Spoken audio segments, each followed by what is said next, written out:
Hi, today we're going to teach on how to cancel Canva free trial. Before we start, please don't forget to like and subscribe. Now let's begin.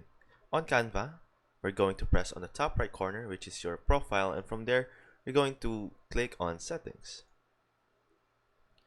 And from there, we're going to click on billing and plans. After that, we will be sent here, and as you can see here, we have a trial version of Canva Pro. And now we're going to cancel the plan. On the three dots here, click it, and from there, cancel plan. Simply cancel plan.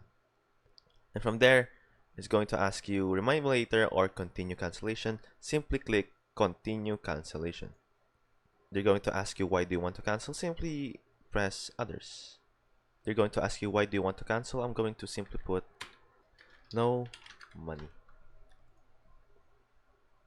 Now your Canva theme plan has been cancelled. I hope this video helped.